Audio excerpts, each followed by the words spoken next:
I followed a number of strange disappearances during my time as a true crime lover, but this is one of the strangest. One of the great disappearances of the 1940s was what really happened to the Sodder children. The mystery surrounding their disappearance has haunted investigators for decades, leaving behind more questions than answers. Buckle up, because this story is a wild ride filled with strange occurrences, shocking moments, and a family's desperate search for the truth. All right, let's set the scene. It was Christmas Eve 1945, and the Sodder family was enjoying the holiday season in Fayetteville, West Virginia. They had 10 kids, and on that fateful night, they were celebrating with a big family gathering filled with joy, laughter, and the smell of holiday treats. George and Jennie Sodder went to bed with their children fast asleep in their own rooms on the upper level of the house. Everything seemed normal until disaster struck. A fire broke out in the family home at around 1 a.m., engulfing it in flames. George and Jennie managed to escape, but they quickly realized that 5 of their children were missing. They were helpless as they watched their home turn to ash, and amidst the chaos, the realization hits them. Their children are gone. The fire department came, but the remains of the children were never found, leading to a mystery that would baffle investigators for years. Now, the Sodder family wasn't just any family. They were Italian immigrants who had faced their share of prejudice. George, a hardworking man, had built a successful trucking business, and they were well respected in the community. But the night of the fire would change everything. As they stood outside watching their home burn, they couldn't shake the feeling that something didn't add up. The family believed their children were still alive, and what followed was a tale of strange occurrences, witness accounts, and a relentless pursuit of the truth. So, let's dive into some of the bizarre happenings leading up to and following the fire. While the fire was raging, 5 of the children were still inside. George rushed in to save them, but couldn't make it up the stairs, which were on fire. He thought quickly that he could rescue them through the windows to their rooms. He searched for his ladder, but it wasn't where he last put it. Thinking he could stand on one of his trucks to reach the windows, he found both trucks unable to start. Meanwhile, one of the surviving children ran to a neighbor's house to call the fire department, but no one picked up. Another neighbor also tried to call, and once again no one answered. That neighbor hopped into their car and drove into town. They found the fire chief and reported the fire. The firefighters didn't reach the scene until 8 a.m., only to find the house a charred remnant of what it used to be. The fire department began sifting through the debris to find the remains of the 5 children. They found nothing. They concluded that the fire was so hot that it incinerated any evidence. However, fires not typically destroy bones. Bad wiring was said to be the cause of the fire, yet George and Jennie were unconvinced.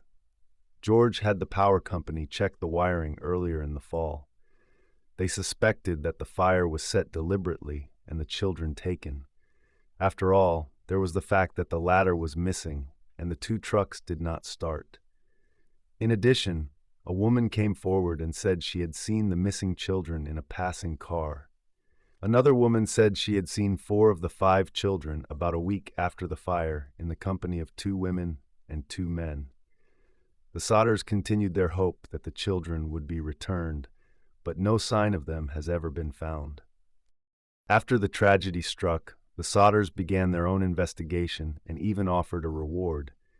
They learned that some strange things had happened just before the fire. For example, a few months prior, a man had come to their home asking George about his business.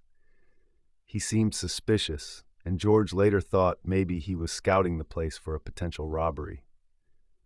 Then, on the night of the fire, several witnesses claimed to have seen a group of people near the Sodder home, even a car parked on the roadside.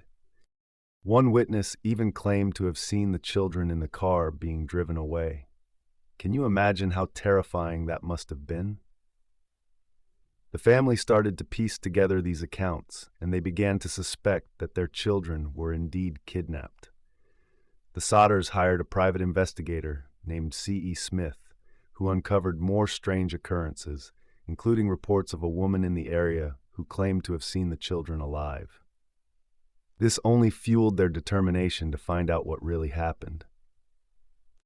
Moreover, the family began to receive mysterious phone calls and letters, including a postcard that had a cryptic message. The message hinted at the possibility that the children were still alive, igniting hope for the Sodders. But with every new lead, they faced more questions.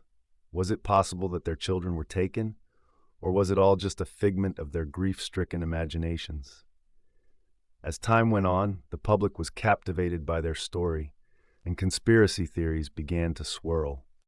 In the months and years that followed, the Sodder family's search for answers only grew more intense. They never wavered in their quest for the truth. They erected a billboard near their home, displaying pictures of their missing children, pleading for information. The public was fascinated by the story, and as time went on, more and more conspiracy theories emerged. Some people believed the children had been taken by a kidnapping ring, while others thought that George's business dealings might have played a role in their disappearance. They received tips from all over the country, some of which led them to believe their children were alive and living under new identities. George and Jennie even traveled to different states, following up on leads, but each time they returned home empty-handed.